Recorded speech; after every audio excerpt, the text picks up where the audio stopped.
क्या आपने कभी सोचा है नवरात्रि के व्रत का असली रहस्य क्या है? क्यों कहा जाता है कि जो सच्चे मन से नवरात्रि करता है उसकी कोई इच्छा अधूरी नहीं रहती? यह सिर्फ पूजा नहीं, यह वो शक्ति है जो मृत्यु के द्वार से भी जीवन वापस ला सकती है। आज मैं आपको सुनाने जा रहा हूँ वह कथा जो सिर्फ सुनने से ही पाप मिटा देती है और भाग्य को बदल देती है। एक कन्या की पीड़ा, एक पिता का क्रोध और आधी रात को प्रकट हुई स्वयं माँ दुर्गा का अद्भुत वरदान। यह कथा आपके मन में भक्ति भी जगाएगी और रहस्य भी खोलेगी। तो आइए शुरू करते हैं।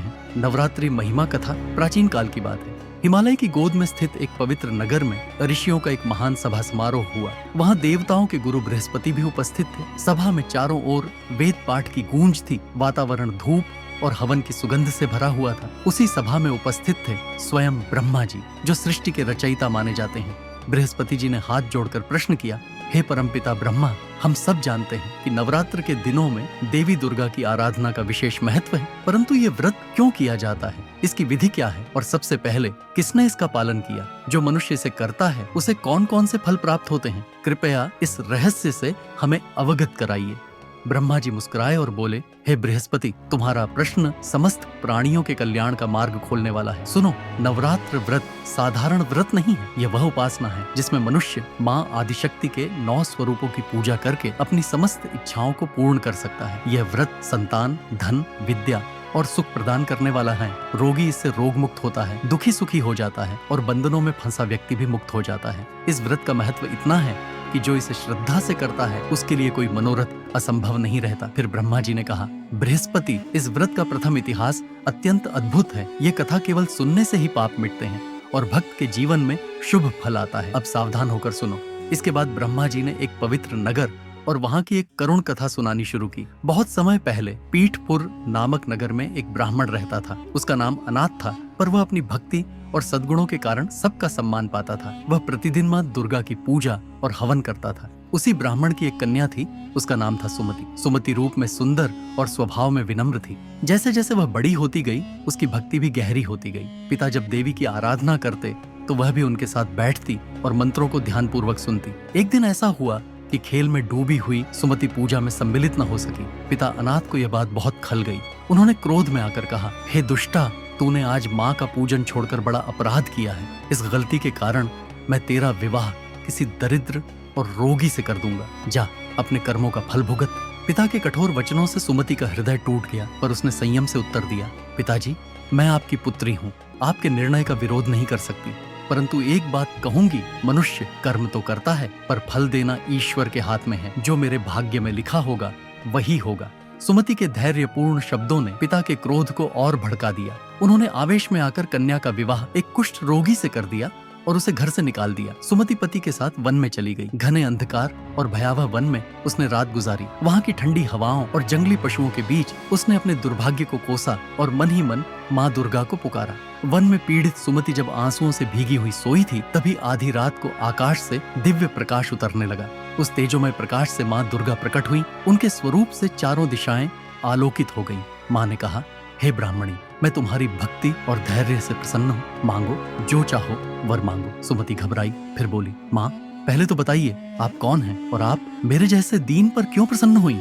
माँ ने मुस्कुराकर कहा, मैं ही आदिशक्ति हूँ, मैं ही सरस्वती हूँ, लक्ष्मी हूँ और काली हूँ। मैं प्रसन्न होने पर भक्तों के दुख हर लेती हूँ। हे सुमति, पिछले जन्म में तुम एक निषादिनी थी और बड़ी पतिव्रता थी। नवरात्र के समय तुम और तुम्हारे पति जेल में कैद थे और तुम्हें 9 दिन तक अन्न जल नहीं मिला। वही उपवास अनजाने में नवरात्रि व्रत बन गया। उसी पुण्य के प्रभाव से आज मैं तुम्हारे सामने प्रकट हुई हूँ। सुमति ने हाथ जोड़कर कहा, माँ, यदि आप सचमुच प्रसन्न हैं तो कृपा कर मेरे पति के कुष्ठ रोग को दूर कर दीजिए। माँ ने कहा, तुम्हारे पिछले व्रत का एक दिन का पुण्य अपने पति को अर्पित करो। मेरे आशीर्वाद से उसका शरीर स्वर्ण समान तेजस्वी हो जाएगा।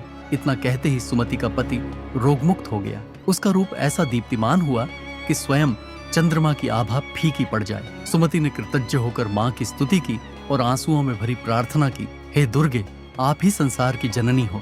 आपने मुझे निराशा से उठाकर आशा दी। आपके बिना मेरा उद्धार असंभव था। सुमति ने विनम्रता से माँ दुर्गा से कहा, माँ, आपने मुझे वरदान दिया, इसके लिए मैं कृतार्थ हूँ, परंतु कृपा करके बताइए कि वह कौन सी विधि है जिससे नवरात्र व्रत करने पर आप प्रसन्न होती हैं, जिससे अन्य लोग भी लाभान्वित हों। माँ ने प्रसन्न होकर कहा, हे ब्राह्मणी, सुनो, आश्विन मास की प्रतिपदा से नवमी तक नवरात्रि का व्रत करना चाहिए। यदि कोई पूरे दिन उपवास न कर सके तो एक समय भोजन कर सकता है। विधि पूर्वक कलश स्थापना करो, उसमें जल, आम्र पल्लव और नारियल रखो। उसके समीप महाकाली, महालक्ष्मी और महासरस्वती की मूर्तियां स्थापित कर उनकी आराधना करो। प्रत्येक दिन देवी को पुष्प अर्पित करो। ध्यान रखो, बिल्व पत्र से बुद्धि मिलती है, आंवले से सुख और यश मिलता है, केले से संतान सुख मिलता है, कमल से राज सम्मान प्राप्त होता है। हवन में घी, शहद, गेहूं, तिल, नारियल आदि अर्पित करो। व्रती को आचार्य को दक्षिणा देनी चाहिए और कथा का श्रवण अवश्य करना चाहिए। 9 दिनों में किया गया दान करोड़ों गुना फल देता है। ये व्रत करने वाला मनुष्य अश्वमेध यज्ञ का फल पाता है और अंत में मोक्ष को प्राप्त होता है। इतना कहकर माँ अंतर्ध्यान हो गई। ब्रह्मा जी ने बृहस्पति से कहा, हे बृहस्पति, यही वह पावन कथा है जिससे नवरात्रि व्रत का महत्व सिद्ध होता है। सुमति जैसी साधारण स्त्री ने भी धैर्य और विश्वास के बल पर माँ की कृपा प्राप्त की। जो भी पुरुष या स्त्री इस कथा को श्रद्धा पूर्वक सुनता और व्रत करता है, उसके जीवन में सुख, धन और शांति का वास होता है। उसकी सभी मनोकामनाएं पूर्ण होती हैं। बृहस्पति जी ने आनंद पूर्वक कहा, हे प्रभु, आपने आज मुझे वह ज्ञान दिया जो जीवन को सफल बनाता है। सचमुच यह व्रत लोक कल्याणकारी और मोक्षदायी है। माँ शक्ति ही इस संसार की पालनहार है और उनकी कृपा बिना मनुष्य जीवन अधूरा है। सभा में उपस्थित सभी ऋषि मुनि जय माता दी का घोष करने लगे। वातावरण देवी के नाम से गूंजायमान हो उठा। तभी से ये कथा नवरात्रि के दिनों में सुनाई जाती है और भक्त पूरे मनोयोग से माँ दुर्गा की आराधना करके अपने जीवन को कृतार्थ करते हैं। आपने देखी नवरात्रि महिमा कथा, जिसमें साधारण सुमति को भी माँ दुर्गा ने आशीर्वाद देकर असंभव को संभव बना दिया। सोचिए, अगर विश्वास और धैर्य से माँ शक्ति इतनी कृपा बरसा सकती है, तो जब हम सच्चे मन से नवरात्रि का व्रत करेंगे तब हमारे जीवन में कौन सा चमत्कार घटेगा। क्या माँ आपके भाग्य को भी बदलने वाली है? अगर आपको ये कथा हृदय को छू गई हो तो जय माता दी लिखकर माँ शक्ति को प्रणाम करें और ऐसी ही रहस्यमयी और भक्ति से भरी कथाएं सुनने के लिए चैनल को सब्सक्राइब करना मत भूलिएगा।